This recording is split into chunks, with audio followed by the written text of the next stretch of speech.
네, 여러분 또 오후 시간에 또 이렇게 3부 예배로 젊은이 예배로 같이 이렇게 모여서 오늘 예배할 수 있는 게 너무나 기쁩니다.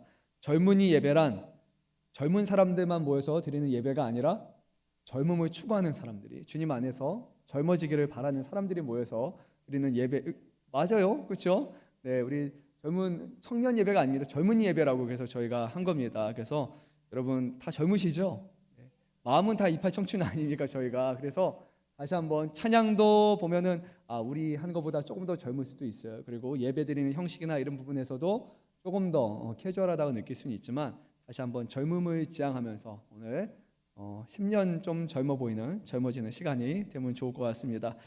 오늘 우리에게 주시는 말씀 오랜만에 다시 우리가 야고보서 말씀을 나눕니다. 오늘 온전한 믿음이라는 말씀으로 오늘 같이 나누고자 합니다. 여러분 믿음이 있으십니까?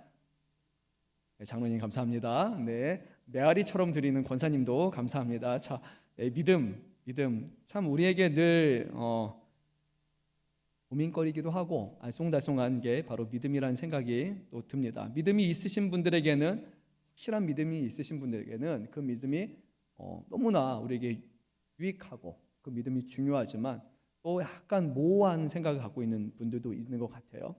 믿음은 눈에 보이지도 않고 믿음은 우리가 만져지지도 않고 그냥 믿음은 추상적으로 느껴지기 때문에 과연 이 믿음이 어떤 유익이 있을까? 믿음이 과연 정말로 어떤 의미에서 중요할까라는 그런 생각을 한 번쯤 해보게 됩니다. 물론 그런 걱정, 그런 생각 더 이상 하지 않고 믿음이 이미 자리 잡으신 분들도 계실 겁니다. 근데 성경은요, 이 믿음에 관해서 여러 가지 얘기를 하지만 그 중에 하나 잘 알면서도 모호한 말씀이 있죠. 믿음은 바라는 것들의 실상이요 보이지 않는 것들의 증거니. 그렇죠? 선진들이 이로써 증거를 얻었느니라. 아멘. 우리가 생각하는 실상 또는 어떤 실물이라는 것은 어떤 겁니까? 보여져야 되고 만져져야 되고 냄새를 맡을 수 있으면 우리는 이게 실제라고 생각을 합니다. 그렇죠? 그런데 여기서 말하는 믿음은 바라는 것들의 실상이요 보이지 않는 것들의 증거니라고 말할 때 그 말씀은 이게 명확하게 만져지고 보여지고 현실적인 것처럼 증거로 얘기를 하잖아요. 그런데 우리가 막상 믿음이라고 생각하면 믿음은 추상적인 것이고 믿음은 보이는 영역이 아니다라는 그런 생각을 하게 됩니다. 근데 실제로 그 믿음은 이렇게 만져지는 것은 아니겠지만 오늘 성경에서 믿음이 바라는 것들의 실상이고 보이지 않는 것들의 명확한 증거라고 말씀하는 그 이유는 믿음은 반드시 나타나기 때문이에요. 믿음은 눈에 보이진 않지만 그 믿음은 반드시 눈에 보이는 역사함이 나타나기 때문에 다른 어느 것보다 더 명확한 실상이고 그리고 보이지 않는 것 가운데서도 보이는 증거가 되는 것이 바로 이 믿음이 되죠. 믿음은 결코 허황된 것이 아니라 증거였고 선진들은 오히려 다른 증거가 없었지만 믿음을 통해서 증거를 얻었다고 성경은 오늘 우리에게 말씀하고 있습니다. 오늘 주시는 야고보서 말씀 또한 물어봅니다. 여러분 믿음에 어떤 유익이 있을까요? 라는 그런 질문으로 말씀을 시작을 합니다. 믿음에 어떤 유익이 있을까요? 믿음에 어떤 유익이 있을까요? 만약에 그 믿음이 그냥 믿음이 있어요, 아니면 그냥 믿음이라는 그냥 추상적인 의미로 갖고 있다면 믿음에는 유익이 없을 거예요. 그런데 믿음에 유익이 있는 이유는 바로 그 믿음은 반드시 행함, 어떤 나타남과 직결이 되기 때문입니다. 그래서 오늘 말씀의 시작은 이렇습니다. 내 형제들아 만일 사람이 믿음이 있노라 하고 행함이 없으면 무슨 유익이 있으리요? 그 믿음이 능히 자기를 구원하겠느냐라는 질문으로 시작합니다. 그래서 오늘 예화가 하나 있습니다. 형제나 자매가 지금 헐벗고 하루 먹어야 되는 하루 생계를 위한 지금 양식이 없어요. 너무 지금 갈급해요. 지금 너무나 불쌍하고 너무나 힘든 상황이에요. 그런데 그 사람에게 가서 여러분이 이런 말 하는 거예요. 평안한 마음을 가지고 집에 가십시오. 여러분 뭔 소리예요, 그렇죠? 그렇죠. 그리고 옷이 없는데 덥게 입으세요. 이런 말을 하는 거예요. 먹을 게 없는데 배불리 드세요. 이런 말을 하는 거예요. 그렇게 말로 하면서 그 몸에 쓸 것을 하나도 공급해 주지 않는다면 어떤 유익이 있습니까? 그 말이 오히려 조롱처럼 들릴 거고 말 때문에 조금 속된 말로 하면 화가 치밀어 오고 화딱지가 나야 그런 말이 될 수도 있을 거예요. 그렇죠? 믿음이라는 거에 말만 구하는 믿음이라면 그 믿음은 유익이 아니라 오히려 사람들의 마음을 실족케 할 수 있다는 거예요. 그래서 만약에 우리의 믿음이 단순히 이 정도의 믿음이라면 그러면 이 믿음은 죽은 믿음이라고 말씀하는 거예요. 근데 그렇게 말하는 이유는 우리의 믿음은 이 정도에 머물러서는 된다는 거예요, 안 된다는 거예요? 안 된다는 것을 지금 우리에게 말씀하고 있는 거예요. 믿음은 이런 것이 아니에요. 누가 아픈데 제가 기도하겠습니다 라고 상투적으로 말만 하고 기도 안 하는 그런 게 아닌 거예요. 믿음은 제가 기도하겠습니다 라고 얘기하지만 그 기도하겠다는 마음속에 하나님이 이 기도를 할 때 하나님이 기도 가운데 역사하여 주시고 그 사람의 가장 필요한 것을 채워주시고 하나님이 반드시 응답하실 것이라는 그런 확신 속에서 제가 성도를 향해서 제가 기도하겠습니다 라는 말을 한다면 이것은 올바른 방식의 믿음이고 기도가 되겠죠. 하지만 교회 안에서 늘 너무나 편안하게 오가는 용어일 수도 있어요. 기도하겠습니다, 기도하겠습니다, 또는 믿음입니다, 믿음입니다, 믿음이 없습니다, 믿음 때문입니다 라는 이런 것들이 그런 의미 정도로 사용된다면 그것은 오히려 죽은 믿음이고 가짜 믿음이라고 오늘 성경은 말씀합니다. 사랑하는 성도 여러분, 여러분에게 정말로 믿습니까? 믿음이 있습니까? 오늘 야고보 사도는 이렇게 말합니다. 너는 믿음이 있고 나는 행함이 있으니 행함이 없는 내 믿음을 내게 한번 보여봐라 라고 얘기를 합니다. 행함이 없는 믿음을 보이라고 말할 때 그 믿음을 어떻게 보이겠습니까? 행함이 없이, 아니요 나는요 열심히 믿어요 라고 여러분이 강조하면 그 믿음이 진짜 믿음이 되겠습니까? 아니요 나는 정말로 믿어요 라고 크게 말하면 여러분 큰 소리로 말하는 거 보니까 이 사람은 정말로 믿는구나 라고 그렇게 얘기하겠습니까? 아니면 다른 사람이 나는 믿어요 라고 이렇게 말하면 목소리가 작으니까 저 믿음은 작은 믿음이고 가짜 믿음이라고 여러분 평가하시겠습니까? 아니잖아요. 목소리가 커야 믿음이 커지고 목소리가 작아야 믿음이 작아지는 것 아니에요. 오늘 성경에서는 그것이 아니라 진정으로 이 사람에게 믿음이 있다면 그 믿음은 얼마나 위대하고 얼마나 능력이 있는지 그 믿음은 그 사람을 변화시켜서 그 사람으로 하여금 역사하게 만든다는 것을 우리에게 강조하고 있는 거예요. 정말로 누구에게 대해서 다른 형제와 자매를 봤는데 그 사람에 대해서 너무 마음이 아프고 그 사람을 돕고자 하는 마음이 생긴다면 그것은 마음먹은 것으로 끝나지 않을 거예요. 내가 가진 것이 무엇이 있을까? 내가 어떻게 하면 저 사람을 도울 수 있을까라고 해서 희생하고 뭔가를 준비해서 그 사람에게 주고 싶어 하는 게 우리의 마음인 것처럼 정말로 우리 안에 역사하는 살아있는 믿음이 있다면 그 믿음은 내 생각과 내 상황과 내 익숙한 것조차도 벗어 던져서 변화하게 만들고 그 사람을 움직이게 만드는 그런 행함으로 지켜되는 믿음이라는 것을 오늘 우리에게 분명히 말씀합니다. 근데 오늘날 어쩌면 과거에도 그렇고요. 사람들이 이 믿음을 오해하는 부분이 있어요. 믿음을 이 정도로 생각한다면 이것은 가짜 믿음이에요. 하나님을 머리로 아는 것, 구원에 대해서 내가 아는 것, 어떻게 하면 천국에 가는지, 어떻게 하면은 구원을 받는지, 어떻게 하면 뭐가 되는지 머릿속으로 아는 걸 가지고 내가 믿습니다라고 말하면 그것은 전혀 믿음이 아닌 거예요. 그것은 그냥 아는 것에 불과한 것입니다. 우리 한번 말씀을 읽어볼게요. 19절 말씀 한 목소리로 읽도록 하겠습니다. 내가 하나님은 한 분이신 줄을 믿느냐? 잘하는도다. 귀신들도 믿고 떠느니라. 우리의 믿음이 이런 믿음이 되면 안 되는 거예요. 귀신도요 믿습니다. 근데 그 믿음은 그 하나님의 아들이라는 것을 알지만 그분이 나의 구세주요, 나의 주인이시요, 나를 죄 가운데서 건져내시고 나를 살리시는 분이라는 그 믿음이 맞을까요? 아닐까요? 귀신의 믿음은 아니에요. 귀신은 하나님의 아들이구나 라는 이거인 거예요. 그 자체를 믿는 믿음이지 역사하는 믿음과 구원하는 믿음과 사람을 바꾸는 믿음이 될 수 없는 거예요.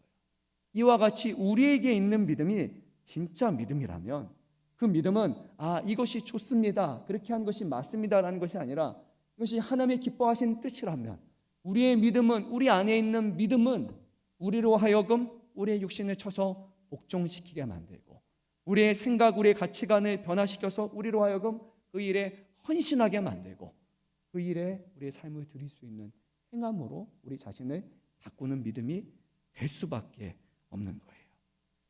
사랑하는 성도 여러분, 오늘 우리의 믿음의 실체를 다시 한번 봤으면 좋겠습니다. 우리의 믿음이 진짜 믿음인지 아니면 지식으로 아는 그런 믿음인지를 우리는 생각해 봐야 됩니다. 그래서 오늘 말씀에서는 두 가지 과거의 사례를, 믿음의 선조의 모습을 두 가지 우리에게 언급하고 있는데요. 우리 한번 말씀을 한번 읽어보도록 하겠습니다. 21절 22절, 23절까지 말씀 우리 같이 읽습니다. 우리 조상 아브라함이 그 아들 이삭을 제단에 바칠 때 행함으로 의롭다 하심을 받은 것이 아니냐. 내가 보거니와 믿음이 그 행함과 함께 일하고 행함으로 믿음이 온전하게 되었느니라. 이에 성경에 이른바 아브라함이 하나님을 믿으니 이것을 의로 여기셨다는 말씀이 이루어졌고 그는 하나님의 벗이라 칭함을 받았느니라. 아멘. 여러분 너무나 잘 아는 장면입니다.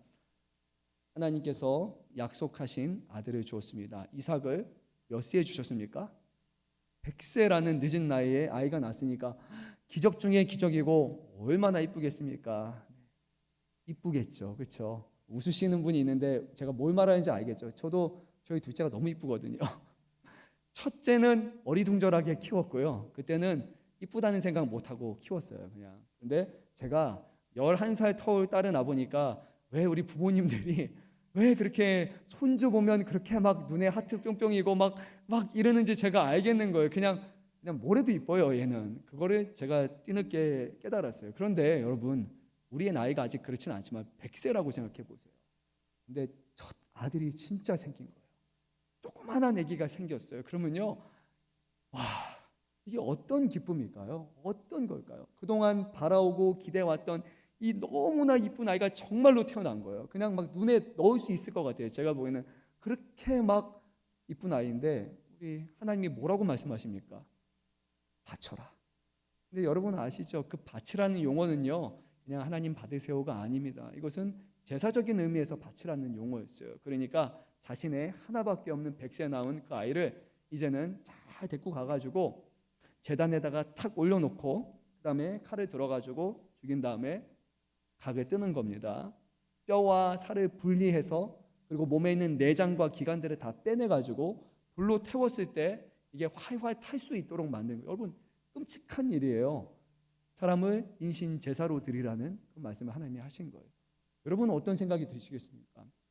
약간 신성모독이 됐겠지만 하나님 착각하신 거 아니겠죠? 좋은 말로 하면 너무 정중하게 말하면 하나님 실수로 말하신 거 아니겠죠? 라는 게 우리가 할 수 있는 어떻게 보면 최대한의 정중함이 아닐까요?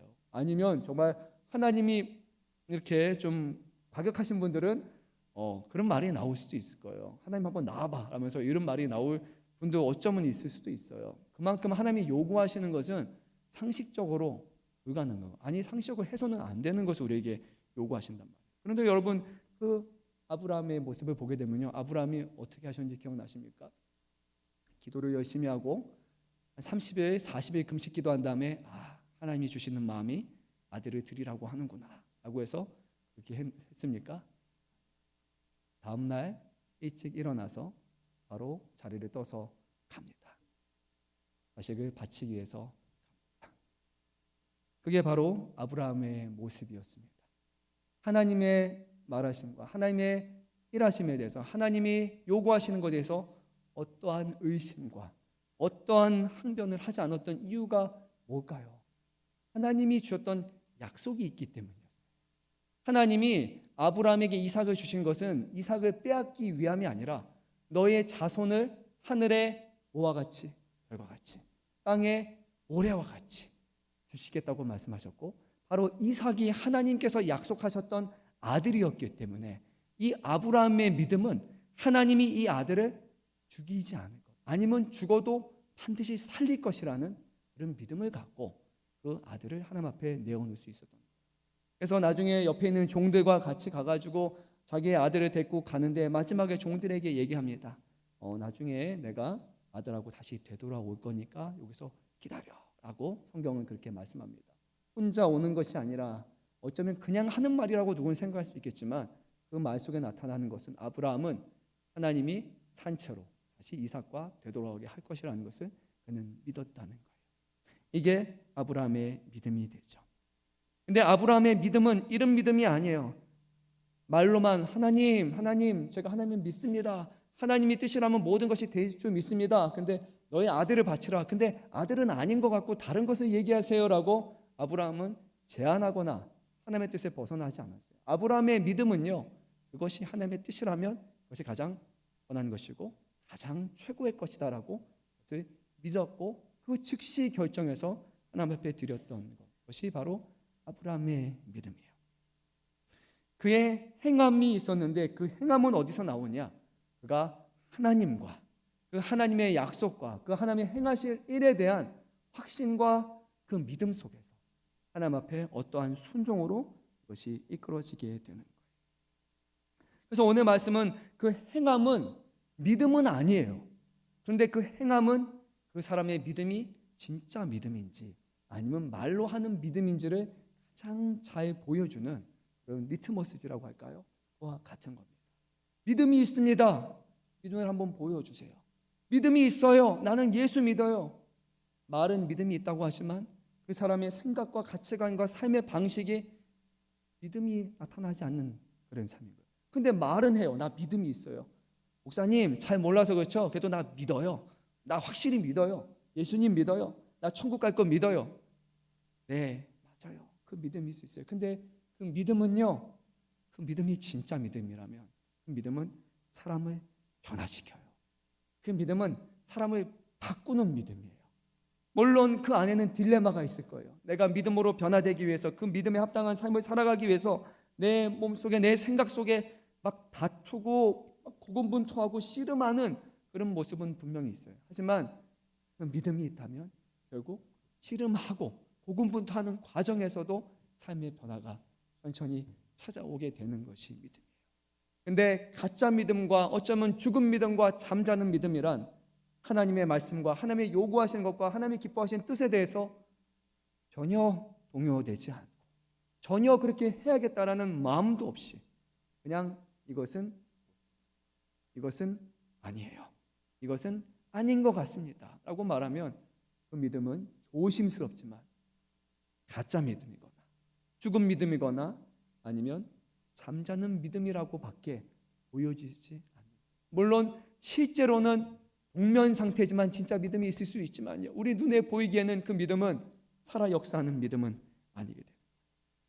믿음은 아브라함과 같이 그 믿음이 22절 말씀 한번 다시 읽어볼게요. 22절 말씀 읽습니다. 내가 보거니와 믿음이 그의 행함과 함께 일하고 행함으로 믿음이 온전하게 되었느니라. 아멘. 믿음은요 반드시 행함으로 같이 일하는 역사가 나타나는 겁니다. 사랑하는 성도 여러분, 중요한 것은요 행함이 믿음 아니라고 제가 말씀드렸어요. 열심히 일을 한다고 그것이 믿음이라는 것은 아니에요. 믿음이 있는 사람들이 열심히 일할 수 있는 거고 믿음이 있으니까 순종할 수 있는 거지, 열심히 일했는데 저 사람이 무조건 믿음이 있다라고 우리는 단정 지을 수는 없어요. 열심히 일만 하는 사람, 잘 움직이고 그거 좋아하는 사람일 수도 있는 거예요. 하지만 진짜 믿음은 그 행함과 나타나기 때문에 우리는 행함의 모습을 통해 그래도 최소한 이 믿음이 진짜 믿음이다. 그리고 어느 선에 넘어가게 되면 이것은 좋아서 하는 정도가 아니라 정말로 믿음이 아니라면 불가능한 일들이 우리는 보게 됩니다. 여러분, 그러면 한번 묻습니다. 우리에게 행함이 잘 되지 않는다면, 우리의 삶의 변화가 되지 않는다면 여러분, 우리는 무엇을 해야 될까요? 무엇에 관심을 가져야 될까요? 더 열심히 움직이는 걸까요? 더 열심히 일을 하는 걸까요? 아니면 믿음을 달라고 믿음을 구해야 되는 걸까요? 믿음이에요. 행함의 문제는 믿음의 결여나 믿음의 부족이나 믿음의 문제에서부터 나오는 것이지, 행함을 잘한다고 해서 그 사람에게 믿음이 더 굳건히 세워지는 것은 결코 아니라는 거예요. 그래서 오늘 말씀은 이렇게 말하잖아요. 제가 다시 한번 읽어볼게요. 믿음이에요. 믿음이 주어가 되는 거예요. 믿음이 행함과 같이 일을 하는 거예요. 행함으로 통해서 믿음이 온전하다는 것이 드러나는 거예요. 행함만 있는 그런 믿음은 존재하지를 않습니다. 사랑하는 성도 여러분, 저도 그렇고요, 우리 안에 믿음이 있다면 그 믿음은 하나님의 말씀에 대해서 들을 때, 하나님이 우리에게 요구하시는 삶의 변화에 대해서 들을 때, 그리고 그 말씀이 살아서 우리의 역사하시고 우리의 주인 되시는 그 하나님이 우리에게 요구하시는 말씀이라는 것을 우리가 귀를 기울여서 잘 듣게 될 때 우리는 그 말씀에 순종으로 행함을 하게 돼요. 그것을 통해 우리의 믿음이 살아있는 믿음이라는 것이 드러나게 되는 것입니다.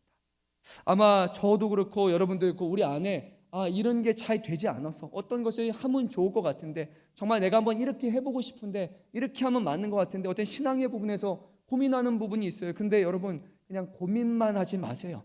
거기서만 머물러 있지 마세요. 거기서 우리가 해야 될 것은요, 믿음 더욱 주소서 하고 우리는 하나님 앞에 기도해야 되는 거예요. 지금 내 믿음으로는 이게 안 될 것 같은데 하나님 이것을 감당할 수 있는 믿음을 주시고 이것이 나에게 하나님 앞에 드려지는 순종이 될 수 있도록 하나님 나에게 믿음을 더하여 주옵소서. 지금으로는 못할 것 같지만 주님이 믿음을 주시면요, 저는 이것을 할 수 있을 것 같습니다. 믿음이 있으면 정말로 내가 이런 시도를 해볼 것 같습니다. 믿음이 있으면 내가 내 스스로 못하지만 변화가 일어날 것 같습니다. 하나님 앞에 믿음을 구하면 그 안에 우리의 삶의 변화가 찾아오게 되는 것입니다. 여러분과 우리의 믿음을 다시 한번 일깨웠으면 좋겠습니다.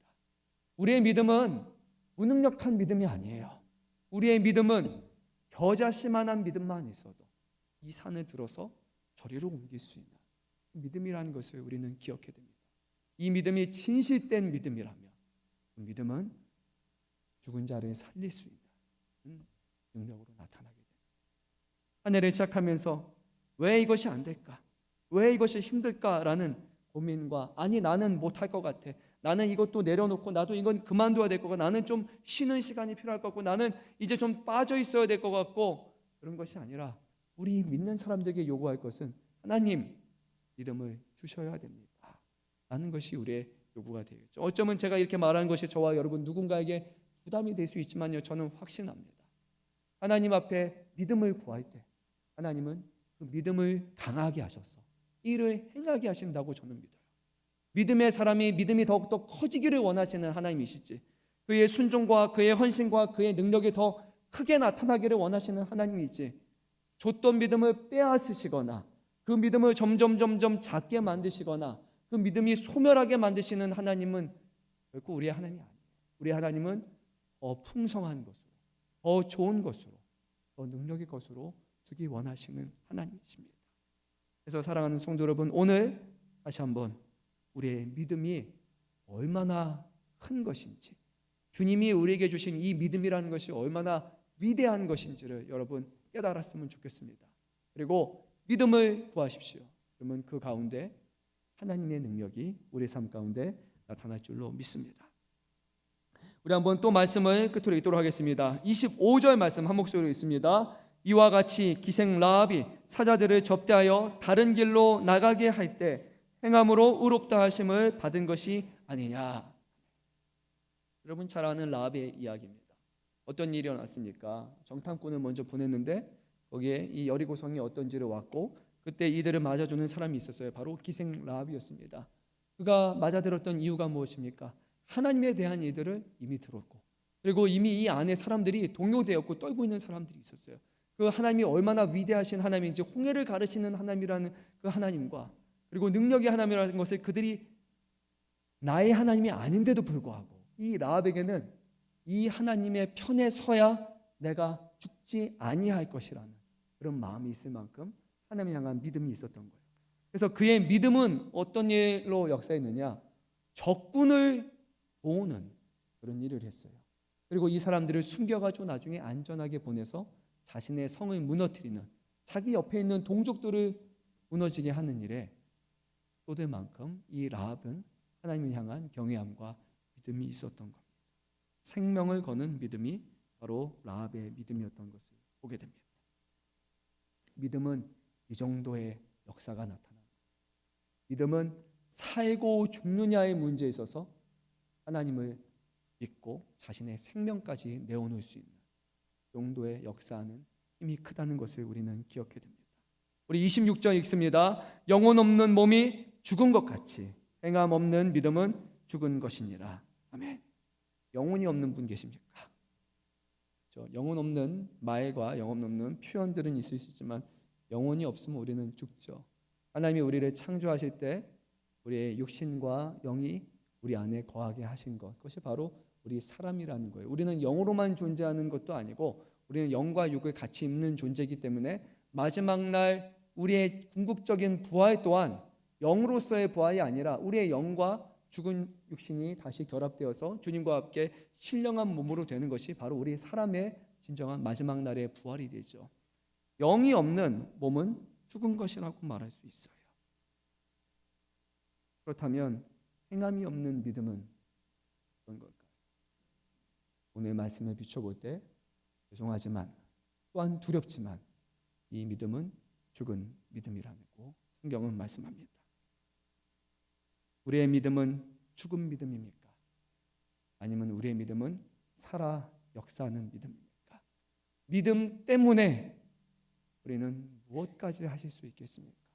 믿음이 우리 안에 살아있기 때문에 우리에게 무엇을 바꿀 수 있겠습니까? 올 한 해 첫 시간 하나님께서 우리에게 주시는 말씀이, 오후 시간의 말씀이 믿음이라는 것이 저에게도 너무 도전적으로 다가옵니다. 한 해 많은 것들이 준비하게 되고, 우리 청년부, 우리 장년, 우리 교회, 지금 대한민국의 현지를 보게 되면 모든 것이 다 쇠퇴기에 있습니다. 교회적으로도 쇠퇴기에 있어요. 경제적으로 모든 부분이 많이 지금 힘들어가는 상황이에요. 그 가운데 우리의 믿음은 어떤 믿음이 되어야 될까요? 하나님이 우리에게 복을 주셔서 우리의 어떤 잘되게 하시면은 우리가 하나님 앞에 헌신하겠습니다. 하나님의 복을 주셔서 우리의 가정 형편이 좋아지게 되고, 하나님의 복을 주셔서 우리의 직장이 잘 되게 되고, 우리의 사업이 더 번창하게 돼가지고 우리의 형편이 나아지게 되면, 우리의 모든 것이 여건이 좋아지게 되면, 하나님 그러면 제가 하나님 앞에 헌신하겠습니다. 그러면 하나님 앞에 시간을 드리겠습니다 라는 것, 과연 그것이 정말로 우리가 말하는 성경을 통해 보는 믿음일까요? 무슨 믿음이 아니죠. 모든 사람, 대부분의 사람은 이렇게 할 수 있어요. 여건이 좋아져. 근데 믿음은요, 아무것도 보이지 않는 상황 속에서, 생과 사가 오가는 상황 속에서도 하나님의 뜻이라면, 하나님이 원하시는 것이라면 그것에 한 발짝 내디딜 수 있는 것, 그것이 바로 우리에게 주시고 우리에게 요구하시고 오늘 우리 안에 역사하시는 믿음이라는 것을 기억하시기 바랍니다.